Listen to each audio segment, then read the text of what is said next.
Hello eight class. देखो हमारी प्रश्नावली 12 पूरी हो चुकी थी। आज हम प्रश्नावली 14 शुरू करेंगे। प्रश्नावली 14.1 है हमारे पास में, ये गुणनखंडन के बारे में है। 14.1 में हम सार्व गुणनखंड याद करना सीखेंगे। सार्व का मतलब होता है कॉमन, यानी दोनों जो संख्या दे रखी है इसमें कॉमन क्या क्या है। तो देखो कैसे करेंगे। दिए हुए पदों में सार्व गुणनखंड याद कीजिए। जैसे पहला है हमारा 12x और 36 है ना। तो हम सबसे पहले का उत्तर देखते हैं। पहले में सबसे पहले क्या है 12x, तो हम लिखेंगे 12x के गुणनखंड।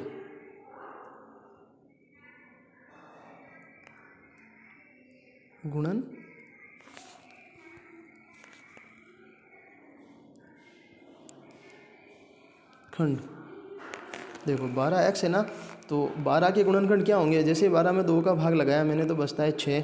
फिर जो 6 में 2 का भाग लगाता हूँ तो बचता है 3।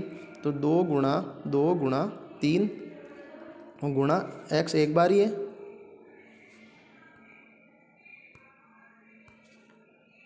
गुणा x। ठीक है। ऐसे ही अब हम लिखेंगे 36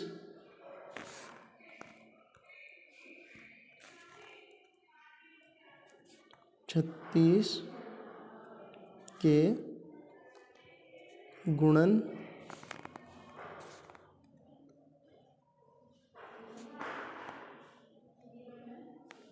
खंड। 36 में देखो, 36 में जैसे 2 का भाग लगाओगे 18 बच जाएंगे। अभाज्य गुणनखंड की सहायता से कर लेना इसको। फिर 18 में 2 का भाग लगाओगे तो 9 बच जाएंगे। 9 में 3 का भाग लगाओगे तो 3 बच जाएगा।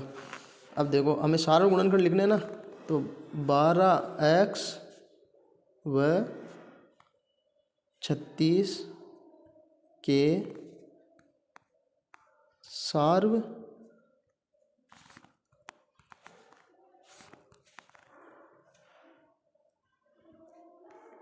गुणनखंड।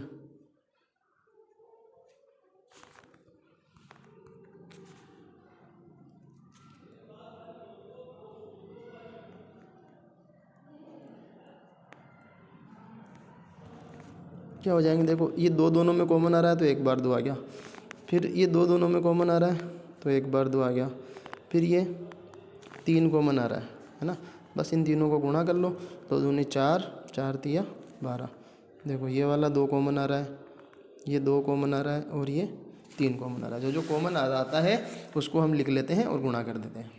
ठीक है। तो ऐसे हमारा हुआ पहले का पहला। दूसरा है 2y + xy। तो देखो 2y + xy को कैसे हल करेंगे हम।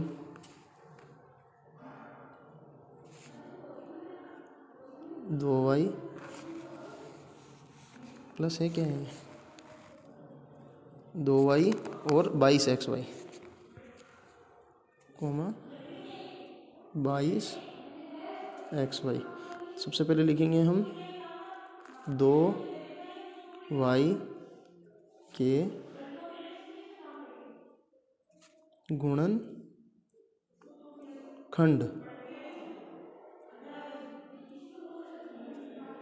2y के गुणनखंड। तो देखो 2 का तो 2 ही रहेगा। अब आज जब गुणनखंड करते हैं तो गुणा y है ना। और अब करेंगे 22 के 22xy के गुणनखंड।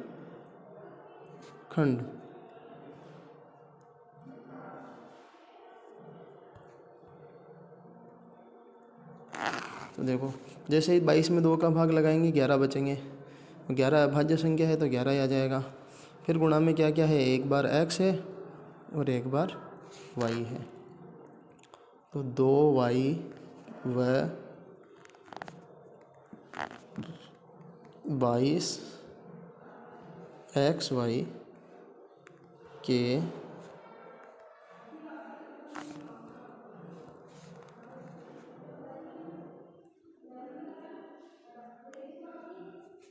सार्व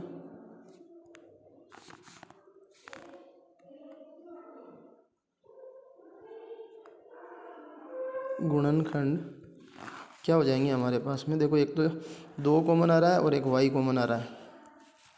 एक तो ये 2 कॉमन आया और एक ये वाई कॉमन आया तो क्या लिखा हमने 2 गुणा वाई, और 2 गुणा वाई क्या हो जाएगा 2 Y.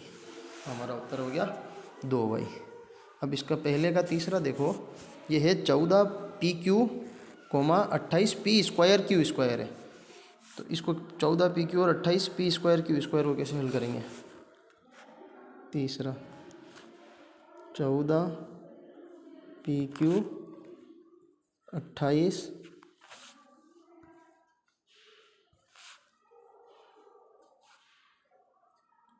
P square Q square, ठीक है। अब इसको हल करने के लिए सबसे पहले तो हम वही 14 पी क्यू के गुणनखंड लिखेंगे। 14 पी क्यू के गुणनखंड, पी क्यू के गुणनखंड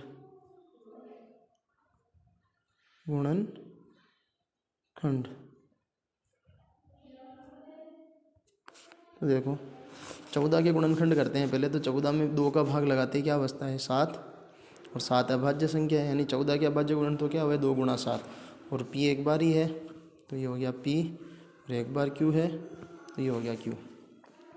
फिर है हमारे पास में 28 पी स्क्वायर क्यू स्क्वायर के गुणनखंड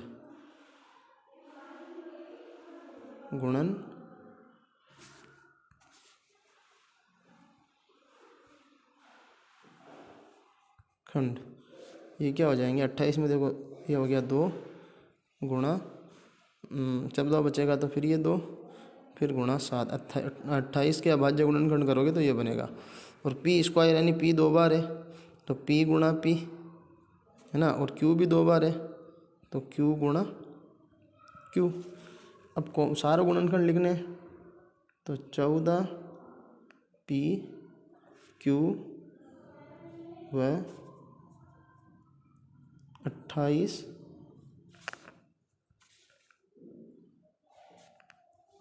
पी स्क्वायर क्यू स्क्वायर के सार्व गुणनखंड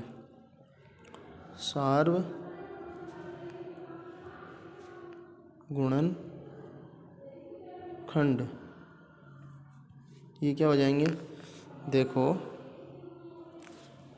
इसमें ये 2 कॉमन आ रहा है और ये 7 कॉमन और आ रहा है और एक क्यू कॉमन आ रहा है। तो कॉमन क्या क्या आया हमारे पास में, एक तो आया 2, एक आया 7, एक आया क्यू पी भी तो आया ना, एक पी कॉमन आया, ये पी तो क्यू और पी। उत्तर क्या हो गया 7 दूनी 14 पी और क्यू। ऐसे करना है, ये हो गया तीसरा। अब चौथा देखो, इसका चौथा है 2x 3x स्क्वायर और 4 है ना, 2x 3x स्क्वायर और 4। तो सबसे पहले 2x के गुणनखंड लिखते हैं, 2x के गुणनखंड 2x के क्या हो जाएंगे 2 गुणा x, फिर लिखेंगे 3x स्क्वायर के गुणनखंड। तो ये क्या हो जाएंगे 3 गुणा x गुणा x, फिर लिखेंगे 4 के गुणनखंड, 4 के गुणनखंड लिखेंगे तो क्या होगा 2 गुणा 2। अब इसमें देखो कॉमन क्या आ रहा है, क्या देखो 2 इसमें आ रहा है, इसमें आ रहा है लेकिन इसमें नहीं आ रहा, x इसमें आ रहा है, इसमें आ रहा है लेकिन इसमें नहीं आ रहा, तो कुछ भी नहीं आ रहा है ना। ऐसी संख्या है ही नहीं जो तीनों में कॉमन हो। तो देखो क्या लिखेंगे 2x 3x स्क्वायर व 4 के सार्व गुणनखंड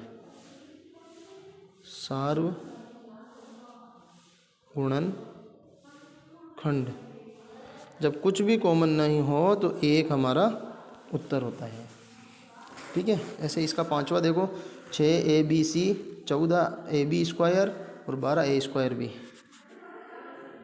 6abc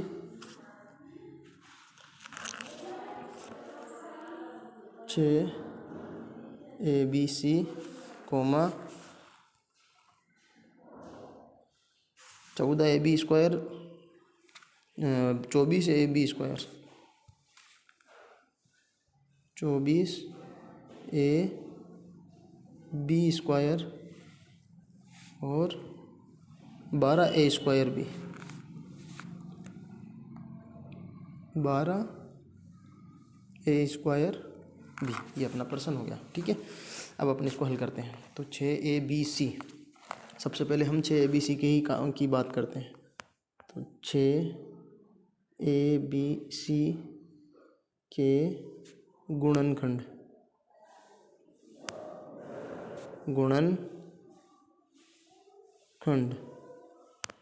वो क्या हो जाएंगे? 6 के गुणनखंड करेंगे तो 2 गुणा 3। abc के गुणनखंड करेंगे तो a एक बार है तो एक बार आ गया, b भी एक बार है तो एक बार आ गया, और c भी एक बार है, ये भी एक बार आ गया।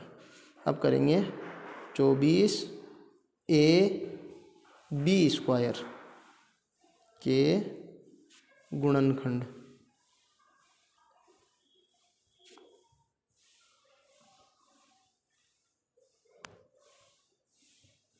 24 में देखो 2 का भाग लगाया तो 12 बार गया, फिर 12 में 2 का भाग लगाया तो 6 बार गया, फिर जैसे 6 में 2 का भाग लगाया तो 3 बार गया, और ये 3 का 3, 2 दूनी 4 दूनी 2 दूनी 4, 4 दूनी 8, 8 या 24, और a एक बार आ रहा है।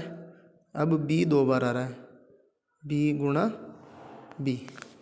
फिर लिखेंगे हम 12a² b के गुणनखंड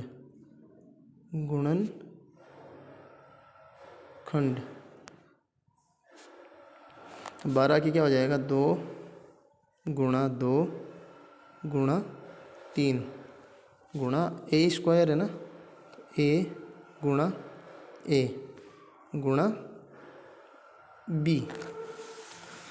ठीक है, अब हम लिखेंगे 6abc, 24ab² व 12a² के सार्वगुणनखंड।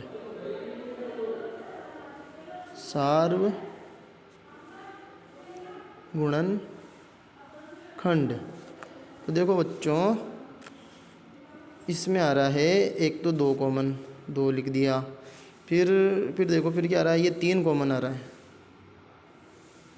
ये 3 कॉमन आ रहा है, ये 3 लिख दिया।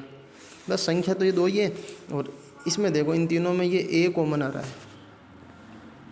है ना, a लिख दिया। फिर तीनों में b कॉमन आ रहा है, ये वाला, तो b लिख दिया। तो उत्तर क्या हो गया मेरा? 3 दूनी 6 a b। इस तरह से करने हैं बच्चों, है ना। ये 5 हो गए, देखो इसमें 8 हैं, 5 मैंने करा दिए, 6ठा 7वां 8वां अब तुम खुद करोगे, देख लो एक बार। ये हो गया 5वां, 6ठा, देखो 6ठा 7वां 8वां। इसमें 16x³ है तो क्या हो जाएंगे? 2 गुणा 2 गुणा 2 गुणा 2, 4 बार 2 आ जाएगा, x into x into x. फिर ये माइनस में है ना, तो -2 इंटू 2 ये इसका हो जाएगा। ठीक है, तुम खुद करोगे अब। Okay, thank you class.